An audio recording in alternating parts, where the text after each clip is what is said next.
Hey, what's up everybody? Welcome back to the channel. Today we're going to talk about what to look for in a performance bike, and when you find it, how to not mess it up. Now, the first thing that you've got to look for in a performance bike is a bike that fits you properly, meaning that you have the right size bike for you based on primarily your height.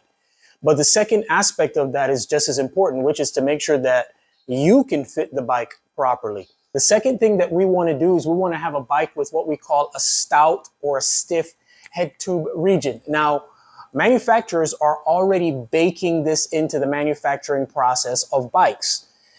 The way that you will get the maximum benefit out of it and not mess it up is if you have the right size bike for you.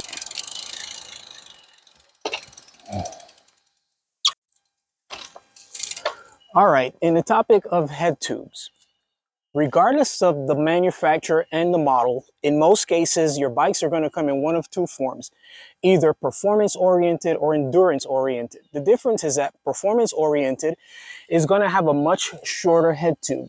The shorter head tube allows you to maintain the rigidity of the frame, but also allows you to get into a more aerodynamic position. The endurance model is simply going to have a much taller head tube, which keeps the rigidity of the frame that's baked in, but allows you to get into a more comfortable position where the handlebar is closer to you, so you can maintain a more upright position if you're fairly new to the sport and you have not yet developed the flexibility required to be in a very aggressive position. Now, one of the things that happens is if you're brand new and you have not yet developed that flexibility and you went with the performance-oriented model, one of the things that you're going to have to do to be able to get yourself in a comfortable riding position that's sustainable is to use spacers. The problem with that solution is that, yeah, you're comfortable, yeah, you're on a performance bike, but a lot of the stiffness that's baked into the head tube for you is going to be mitigated because now you're using spacers and a 1 1/8 inch steerer tube to be able to make sure that you're in a comfortable position, but you're no longer getting the maximum rigidity of your frame. The best compromise, if you have not yet developed flexibility, is to use an endurance-oriented frame geometry. And then when you're ready to go into something more aggressive, then trade up to a performance model. It's just part of the process that we all go through in this sport. One of the things that's true, regardless of your level in this sport, is that there's a high degree of vanity. We not only want to be fast, but more importantly, we want to look fast, we want to look pro, we want to look aggressive. But don't let that desire cause you to compromise getting the maximum benefit out of your frame and your frame's attributes. Let's go.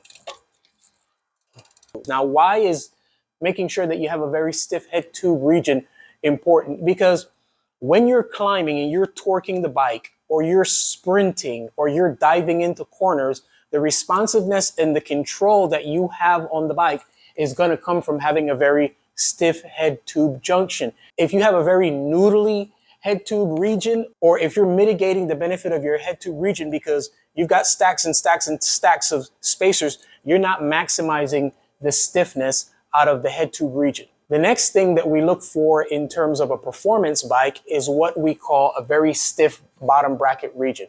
This is your bottom bracket area.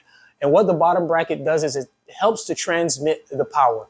All of the power that you put in from your core, through your hips, down through your legs, is being transmitted into forward motion if you have a very stiff bottom bracket region. Now, as much as I love steel frames, and we know I love steel frames, I don't get the same stiffness, the same responsiveness, the same surge and acceleration, or even the same output while I'm climbing on my steel frames that I do from my carbon frames or even aluminum frames, because the bottom bracket junction here is stiffer. It's designed to give the bike what's called horizontal stiffness or horizontal rigidity. One of the characteristics that you always want out of your bike is horizontal stiffness, vertical compliance. Next, we want to have what's called a vertically compliant seat tube cluster.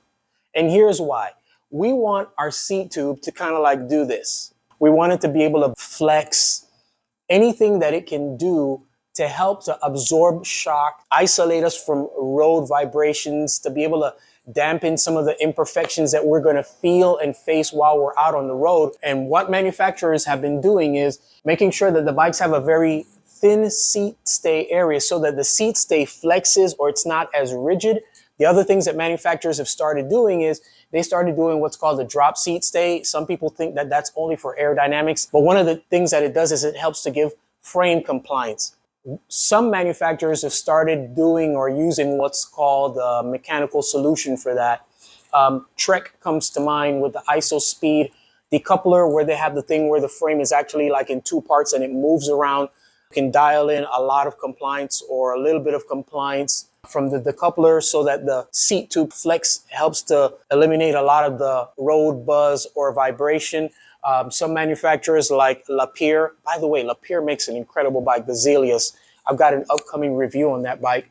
Lapierre takes their seat stay and they integrate their seat stay directly into the top tube, completely missing the rigidity that it would feel from the seat. So those are the primary aspects of our performance bike. All right, so we got to talk about the elephant in the room when it comes to attributes of performance bikes, and that's aerodynamics, for good reasons. Cycling is kind of synonymous with efficiency, and aerodynamics is part of being as efficient as possible. So consequently, one of the things that we try to figure out is, man, how can I maximize aerodynamics? Well, the big bullseye nowadays in the industry has been getting an aero bike, and a lot of people actually twist themselves into knots to make sure that they can do that. But one of the things that you got to bear in mind is that 75% of all aerodynamics is found right here. It's in your body. So if you really wanted to be able to maximize aerodynamics, you'd figure out how to get yourself as aero as possible by tweaking your position, looking at your kit, your helmet, your goggles, and trying to figure out how to get aerodynamic gains that way, as opposed to going out and shelling out a whole bunch of money on the latest aerodynamic bike. Now, I'm not saying that it's not a good upgrade. I'm just saying that it's not where I would start. The other thing is wheel set. People automatically associate upgrading their wheels or performance of their wheels with carbon. Well, one of the things that I can tell you from experience is that carbon aerodynamic wheels really make a difference once you get over sustained speeds of 25, 27 miles an hour. Before that, they really don't make that much of a difference. But yes, back to the vanity issue, they do look great. There's no question about that. If I were going to do something to upgrade the efficiency of my bike and my wheels, I would look at making sure that I upgraded my bearings, which brings me to another really important aspect of performance bike, is to make sure that you have as efficient a drivetrain as possible, meaning that you have premium bottom bracket bearings. Notice I didn't say ceramic, that your jockey wheels are clean, that your chain is well lubed, that you take care of the drivetrain of your bike properly. Those are the things that I would look at improving when it comes to issues like my drivetrain, wheel set, and aerodynamics. There, I said it, I'm off my soapbox. And that's it. Those are the things that I think a person should look for in a performance bike, and those are the ideas that I think that you should make sure that you employ so that you don't mess it up. Interesting to hear what people have to say in the comments, so comment away. Let's hear what your ideas are. Go ahead and share in the comment section below. As always, our aim here at the channel is to inform, instruct, inspire. Be blessed.